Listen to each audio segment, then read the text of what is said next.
All right. Today's topic is phrases and clauses, or phrase and clause.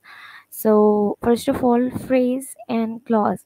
When we listen these two terms, phrase and clause, then a term comes in our mind or should come in our mind that they are somehow linked with the parts of speech, or they occupy some of the parts of speech in it. Definition. First of all, what are actually the phrase and clause? Phrase and clause are the parts of a sentence, and they could be the part of the sentence. Phrase. A phrase is a group of words that does not consist of a subject and a verb. What does it mean? Means a phrase is not a combination of the words which can contain both a subject and a verb at the same time. That is why it can't be a sentence. It cannot stand alone. It cannot give the whole meaning to the combination of the words. For example, my best friend. My best friend actually has a personal pronoun and the noun best friend. So it does not have a verb here. So it would be called as a phrase. And it cannot stand as a lone sentence, meaning it cannot give the proper meaning of a sentence. For example, on a table, it can give the additional meaning to the sentence, but it cannot stand. We cannot say on a table. So everybody would ask me or the speaker that what does it mean on a table or my best friend. Similarly, near the wall, what actually is near the wall is necessary information. It is one of the additional information we give to a sentence. Now come to a clause. A clause is a group of words that consist of a subject and a verb. Means clause must have the both things at the same time, a subject as well as a verb. That is why it can be a sentence. It can stand alone. It can give a particular meaning or the whole meaning to the addressee.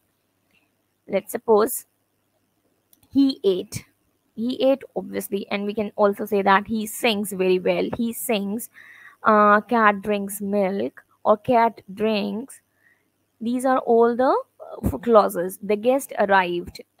We can also give the additional information in the sentence, but in short, they can stand alone as well.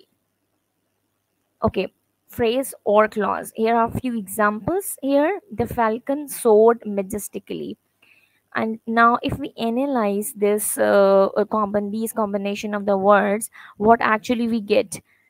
The falcon soared majestically. The falcon is a noun. Soared is a verb. Majestically is an adverb, means how he soared.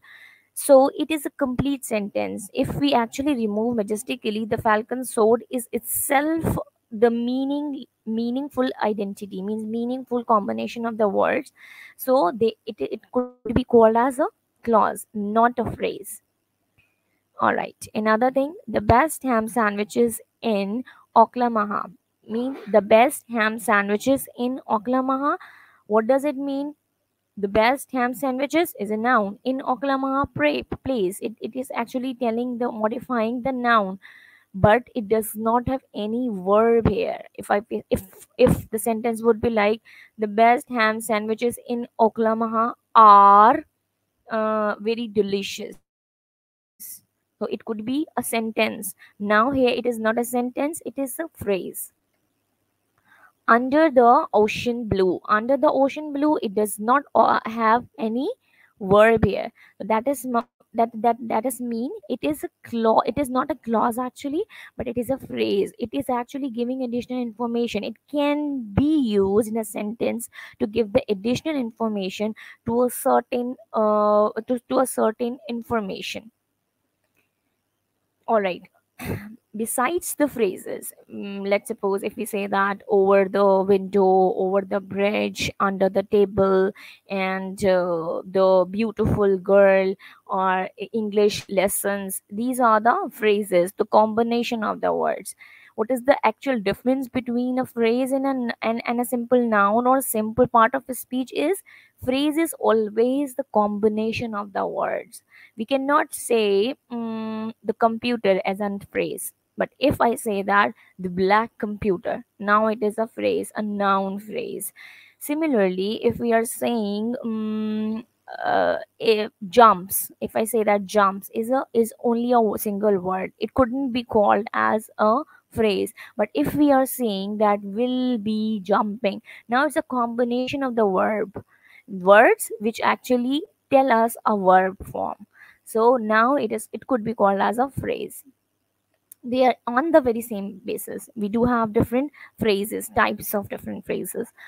Phrases can take many forms and different constructions. They cannot, however, ever function as a sentence on their own. They do have different forms and different construction, means different way to give the information.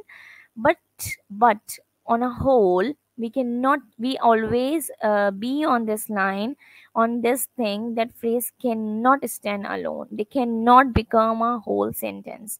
The different types of phrases include the following: noun phrases, prepositional phrases, and the verb phrases.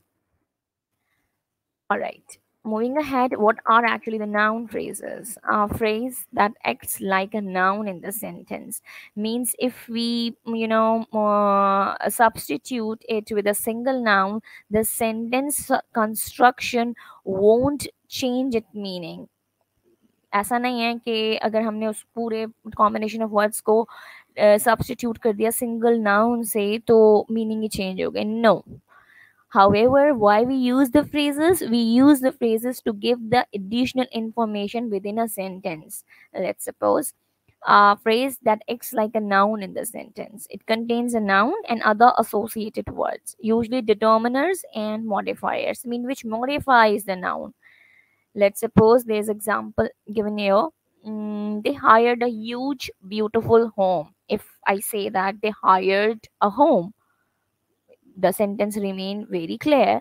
But in some ways we are actually giving the additional information to a sentence, that they don't actually buy hired a house, but the house is beautiful and a huge as well. Similarly, another example is, so the noun phrase actually in the very first sentence is a huge beautiful home. Beautiful actually modifies the noun. Huge also modifies the noun. A is also telling us that they actually hired us a home or one home. Another example which is given here is she bought a decent black skirt. She bought a decent black skirt. A decent black skirt. If I say that she bought an skirt, sorry, a skirt, so the sentence remains same, meaningful. But if I'm giving the additional information about skirt, then it would be called as a noun phrase. A decent black. Decent is also the skirt, black is also the skirt, and a is also modifying skirt. So this combination of the words are known as a noun phrase. A woman in the window shouted for help. A woman in the window shouted for the help. Up now, a woman. Women in the window. If I say that a woman shouted for help, no, a woman which in the window means the additional information giving about women is that she is there in the window. In the window is not telling us something else. However, it is telling us the position of what? The noun. So that is why it is the noun phrase. Okay, another one is prepositional phrase. A preposition phrase comprising a preposition and object of preposition, noun or pronoun, means it is telling us the position of what the object. And when we talk about, it actually has some kind of, object could be a noun or pronoun. So if the position is telling through a phrase, it is called as prepositional phrase. It may contains other modifiers as well other than the preposition, like if, sorry, on, at, off, इसके अलावा भी कुछ words हो सकते हैं. The phrase would be called as the prepositional phrase. The kids were laughing at the Joker. So actually, the kids were laughing. The sentence is complete here, but at the Joker means on what the kids were laughing. It is giving the additional information, but this additional information is started with a preposition. That is why it is called prepositional phrase. All right. The another example is he always speaks in a loud voice. He always speaks loudly. We could have said this that he always speaks loudly, but instead of saying this, we are saying he always speaks in a loud voice. So this preposition, this phrase is starting with the preposition in. That is why it is called prepositional phrase. Okay. The teacher looked at the blackboard. Where he is looking, where the teacher is looking, at the blackboard. At the blackboard is showing some position. That is why it is called as prepositional phrase. At the blackboard. Okay, now the verb phrase. A verb phrase is the group of main verb and helping verb auxiliaries in a sentence. She is writing a letter. If the sentence is like she writes a letter, the writes is a single word, so it wouldn't be called as a phrase. But we are actually modifying it by adding some auxiliaries to help the listener to get the idea that on what time the action was actually taken. She is writing, so it means that it's an ongoing action in the present time.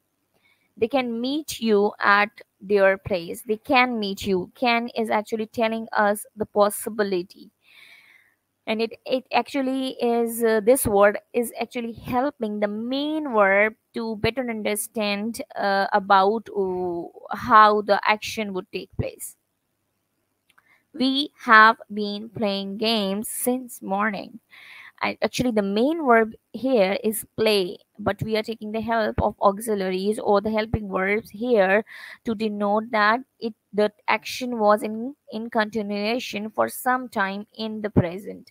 We have been playing. Now the play does not, that means we cannot take the play only to tell the meaning of the sentence, but we are taking the help of some auxiliaries. That is why it becomes the combination of the words, and the combination of the words which are itself meaningful, they would be termed as phrase. We have been playing, so have been playing is the verb phrase.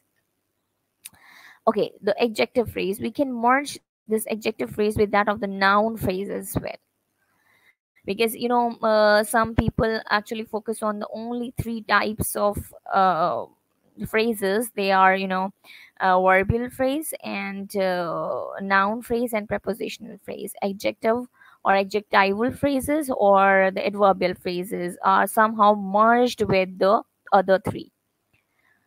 Okay, adjective phrase, a phrase that acts as an adjective in a sentence, means let's suppose the combination of words are there, but the meaning of those combination of the words denotes some quality, and actually they are qualifying a noun as a whole, so they are actually called as adjectival phrases. It modifies noun or noun because they are adjectives. They are more like adjectives. So more, the definition of the adjective is itself that they are used to modify the noun and pronoun. And when we talk about phrase, so it comes the combination of words specifically. A kid on the roof is flying a kite. Now, if we focused on the roof, on the roof is actually modifying a noun here. That is why I told you that it is somehow merged with the noun phrase and the propositional phrase as well. But when we focus on the roof, it is actually not telling us how the flying is done, how the kite is, but it actually tells us about a kid. A kid is actually a noun on the roof. It is actually modifying a kid. A kid is not on, in the home, or on the in the school or at the market, but he is actually on the roof. It is modifying, it is telling us some information about the kid. All right, another example is the lady with long hair was walking on the street. With long hair is actually quality of the lady, and the lady is what? A noun. So it is the adjective phrase with long hair. She gave me a cup full of tea. We can also say that she gave me a teacup, or she gave me a tea, or she gave me a cup.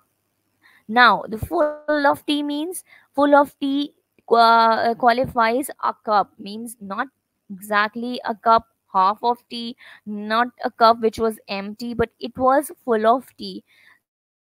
So that is why we are saying that it is modifying a cup, a noun, so it would be called as adjective phrase. All right. Let's move on. Adverb phrase. What are the adverb phrase? A phrase that acts like an adverb. What actually the adverb is? Adverbs which modifies a verb, and adjective and adverb as well. But here the adverbial phrase are most often used in to modify verb, because when we talk about the adverbs which modifies adverb, so we do have single verbs, sorry, words like very, extremely. These kinds of words are used to modify adverbs, so they are not called as the phrases, because we use single words. But for modifying a verb, we can use adverbial phrases. He drives a car in a very high speed. He drives a car in a very high speed. Now, in a very high speed modifies how he actually drives. It is telling us, though, it is actually qualifying how the action is done. Drives, how actually he drives. So he drives in a very high speed. In a very high speed is an adverb, means adverbial phrase. We cannot say an adverb because it is not a single word. The adverb means how the action is going on, is telling through a combination of the word. That is why we are telling it, or we are assuming it as the phrase. The racer was running very fast. A very fast, it means very fast. We can also say that fastly. Instead of saying this, we are saying very fast. Very fast means that the action, how the racer was running, it is telling us, it is modifying us about the verb. So it is called as adverbial phrase. But if it was like the racer was running fast, it wouldn't be called as a phrase, because fast is only a single word. The kid sat beside her mother. The kid sat beside, where he was sitting? Beside her mother. A beside her mother is a verb phrase, right? The kid sat beside her mother, where the kid was sitting. The It is telling us the about the verb. It is giving additional information about the verb. She welcomed the guest in a nice way. So how actually did she welcome the guest? In a very nice way. In a nice way is the additional information about welcoming. Welcoming is a verb, so it would be called as adverb phrase. All right.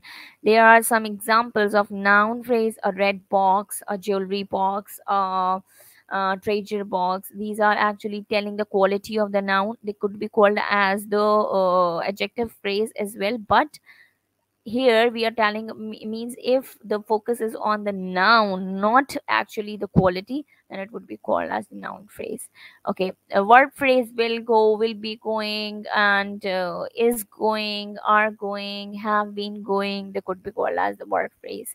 Adjective phrase: they are actually modifying adjective. Here the example is given not in a way to have to give the quality of a noun, but they are modifying the adverb as well.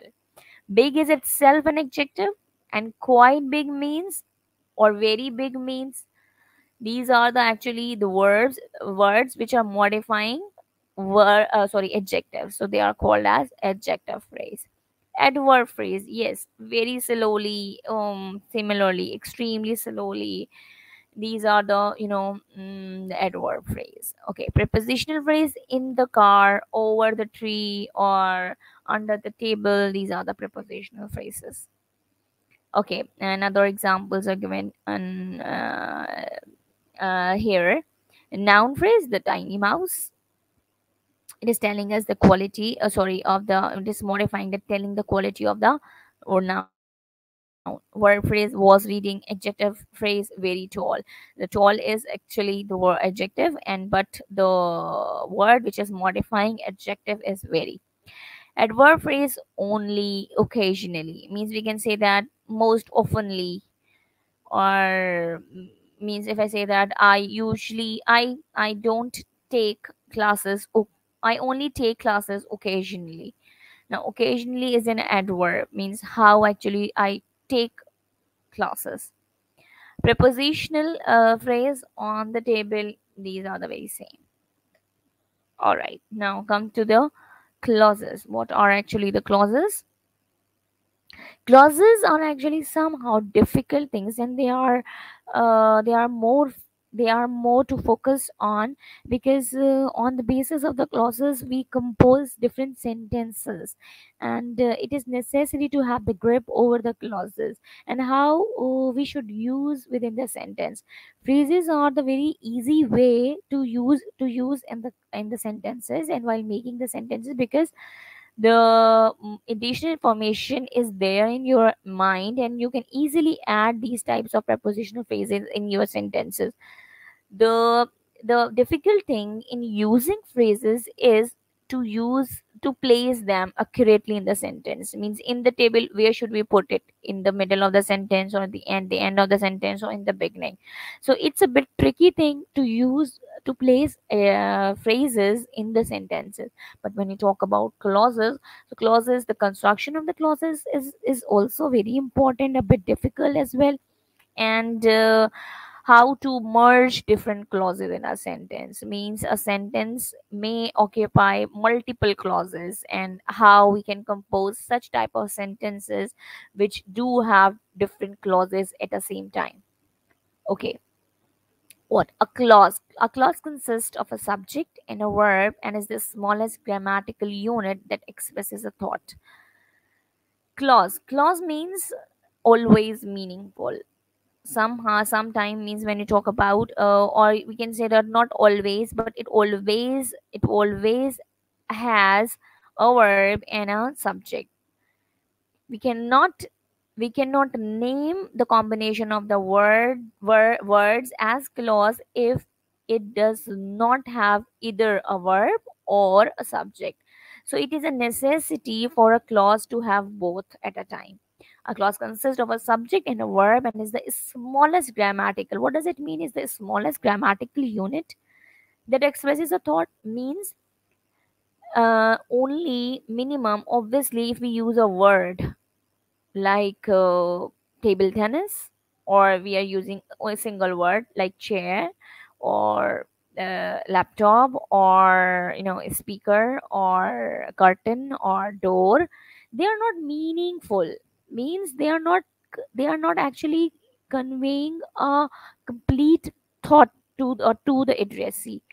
But if I say that I sing very well, or you can say that I drink a lot, or I work in evening.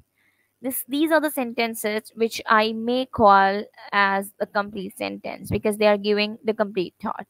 Similarly, clause can occupy only two words at a time, a subject and a verb, because the two words are the most important words which can be used to convey the whole meaning, or you can say that the complete thought. Subject plus verb is equals to complete thought. Here in bracket, the two alphabets are written IC means independent clause. Independent clause means which can stand alone. I would elaborate it in the next slides, but the meaning is the example is I eat. I eat. Simple. I could also say that I ate. I have already eaten. The subject is here and the verb is here. So it is giving me the complete thought. Sharon speaks complete thought. It's a complete thought. So it is called as a clause. Why it is not we are not naming it as the phrase, because it has both the subject and the verb. If the combination of the words has both the subject and the clause, it would call as the clause, not the phrase. Okay. Similarly, as similar to the phrases, the clauses are also having some types. And what are they? Independent and dependent. First of all, we focus on independent. That was written there in the back slide. I see independent clause. What is actually the independent clause? An independent clause can stand alone in a sentence, or you can say that can stand alone as a sentence. It contains one subject and one verb in its smallest form. Means additional info can, or you can say that not necessarily it must have multiple information in that, but it could have. A clause may also include modifiers, just like written here. Modifiers means, additional information.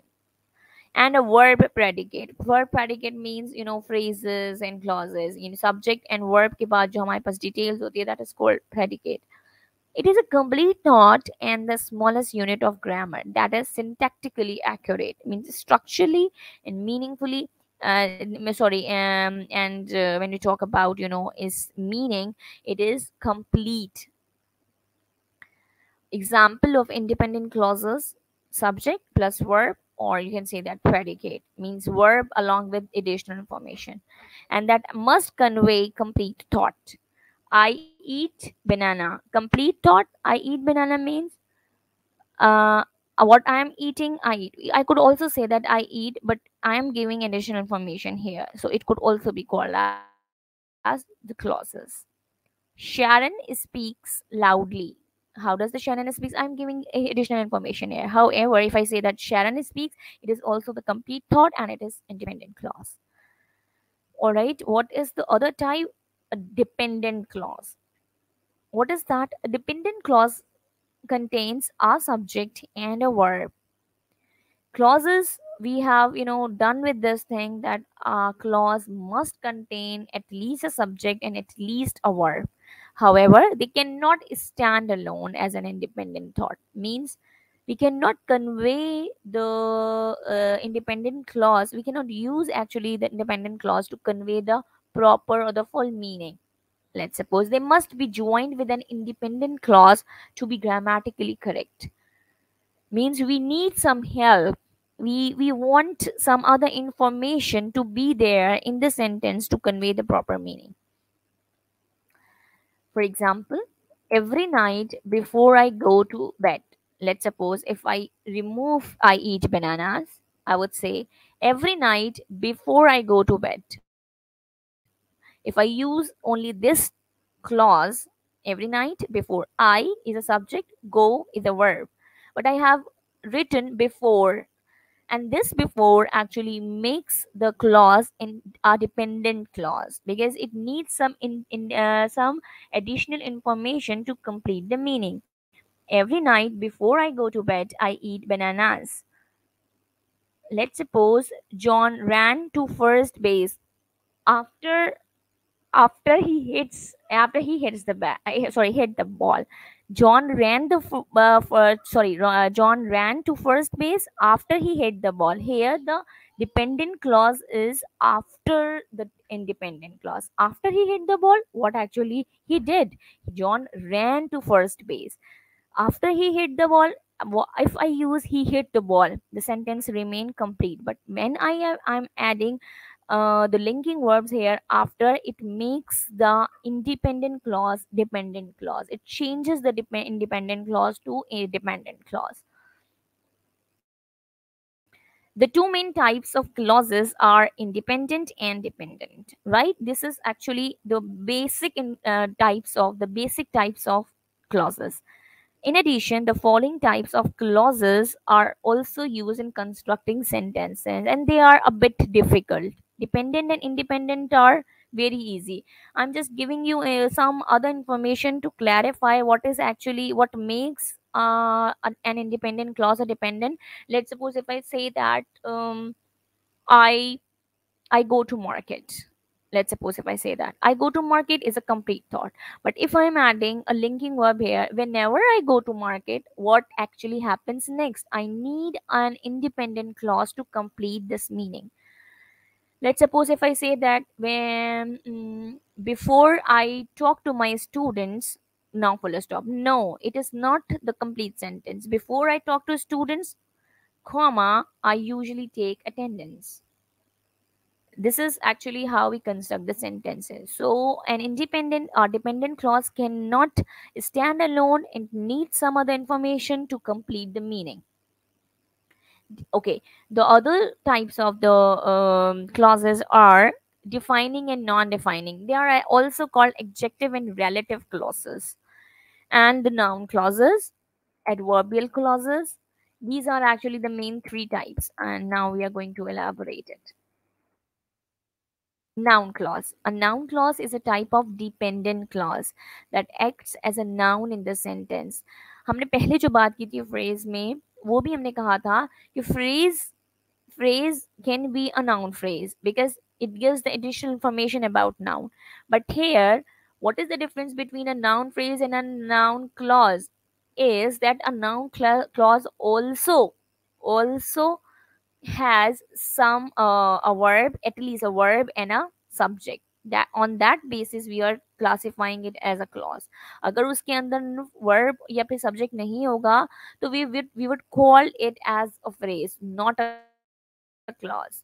A noun clause will always contain a subject and a verb. That actually I explained.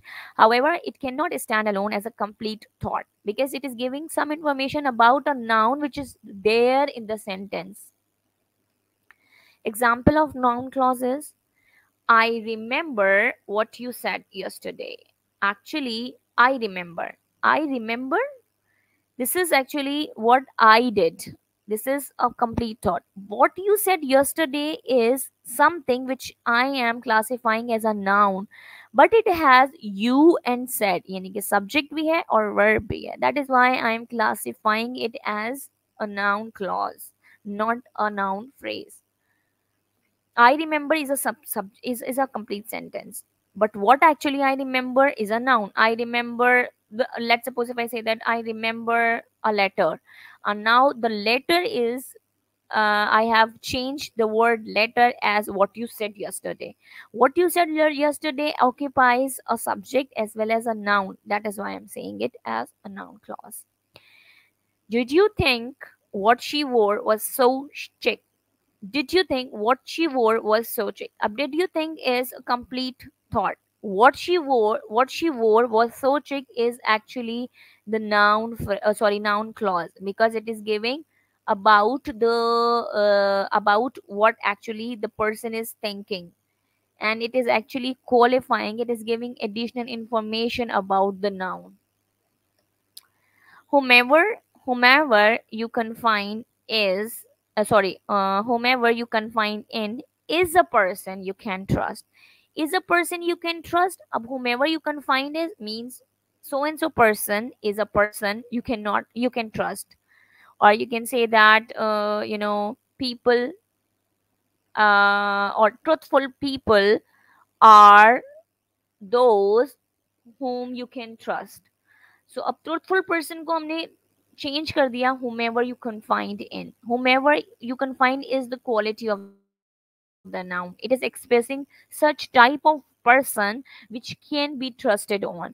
So who actually can be trusted on. So this type of things which is giving the additional information on, which is elaborating a noun in a sentence by using a subject and a verb would be called as noun clause.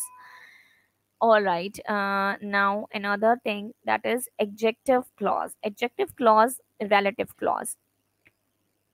Adjective clause. An adjective clause is a type of dependent clause that acts as an adjective in a sentence. Means they take the place of the adjective in a sentence, but they do have subject and a verb.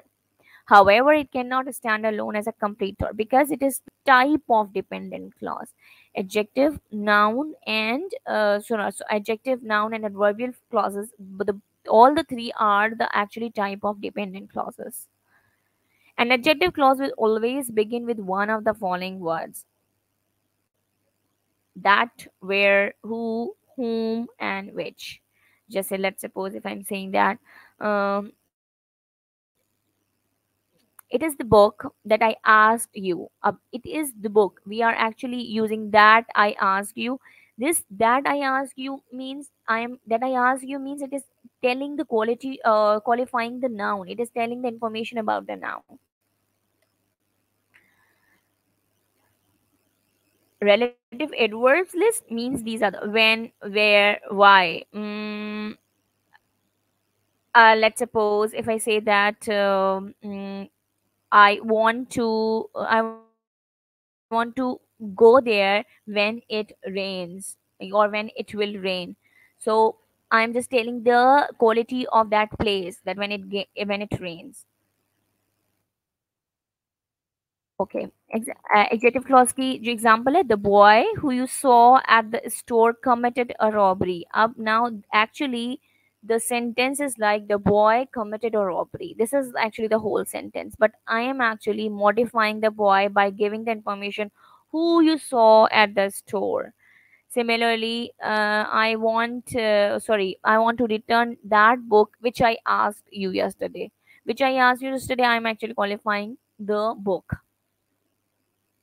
The store that the boy robbed is on the corner. Up, actually, the information is like the store robbed is on the corner. That the boy robbed actually telling us the additional information about store. So the store is on the corner, but what is actually the store? I am giving the additional information about store, that the specific store is robbed by the boy. The corner of the street where my family lives is surrounded by investigators. The corner of the street where my family lives, up the corner of the street is surrounded by investigators. It is actually the whole sentence, but I am giving additional information about the street where my family lives. Why I am telling it as a clause? Because it has a subject, my family, and it is also having a verb here, lives. Okay, adverbial phrase. An adverbial phrase, clause. Adverbial clause is the type of a dependent clause that acts as an adverb in the sentence. An adverbial clause will always contain a subject and a noun and a verb. Similarly, as the prepositional and the verbal phrases or clauses. However, it cannot stand alone because it is one of the type of dependent clause. You will continue driving north until you see a stop sign. Up until you see a stop sign is the information which is actually giving the information about driving. Driving. You have to drive until you see a stop sign. Until you see a stop sign is giving the information about driving.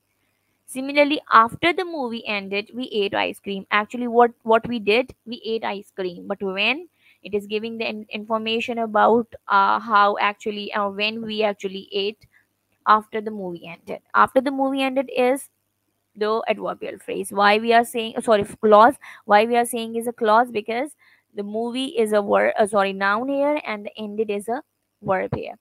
Beth visits her grandfather whenever she is in the town. Beth visits her grandfather whenever she is in town means Beth visits her grandfather. Whenever she is in town is additional information. When actually Beth visit.